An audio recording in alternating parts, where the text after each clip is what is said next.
Hi guys, good morning. So gagawa tayo ng yogurt cake kasi gusto niyang magdala sa school. So ito lang ang gagamitin ko. So maglagay ako ng 4 na itlog.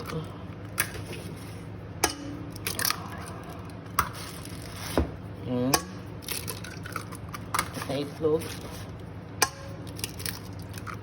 At 3/4 cup of sugar.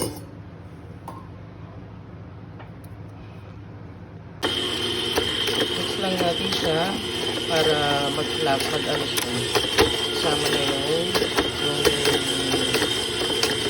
sukalat itlog. Ilagay na rin natin yung 3/4 cup na oil. Vegetable oil ang ginamit ko.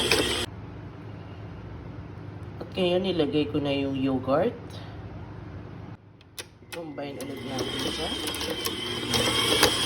Na high speed.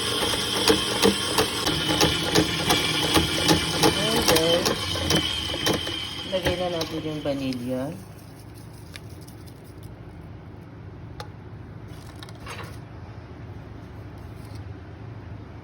One half teaspoon na baking powder.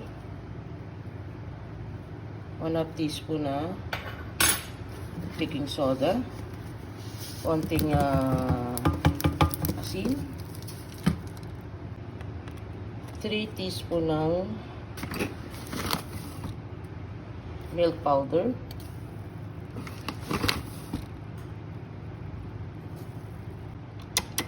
Tapos, lagyan na natin yung harina. 3 cups yung ginawa ko. 3 cups yung tinakal ko. Ulit natin siya.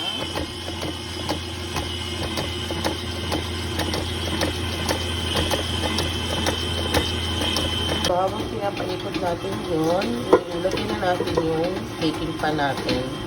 So, gagamit ako ng ground. Ayan. Kailangan may oil siya para hindi siya tanggal natin. Hindi siya dumikit.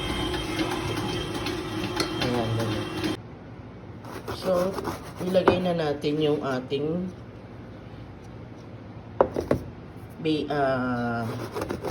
cake na minix. At ngayon, lalagay na natin siya sa oven. At mainit na yung oven. Inano ko siya pinainit ko siya through 360 degrees. Siguro mga 30 minutes lang. So, i-bake na natin siya. Ngayon guys, gagawa tayo ng whipping cream para dun sa ginawa nating cake. Yan. So, yung cream whip, nilagyan ko lang ng whipping cream. Tingnan natin kung mabubuo siya. Ayan yung ating whipping cream. Ayan na po yung ating cake. So, lalagyan natin siya ng topping sa loob.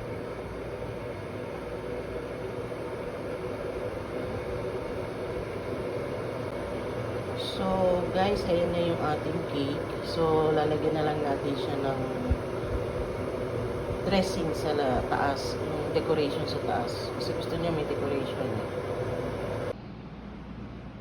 Guys, ayan na po yung ating finished product ng yogurt cake. Soft and fluffy yogurt cake. At nilagyan ko lang siya ng design sa ibabaw ng whipping cream. Gumawa ako ng whipping cream and nilagyan ko lang siya ng pistachio nuts with coconut.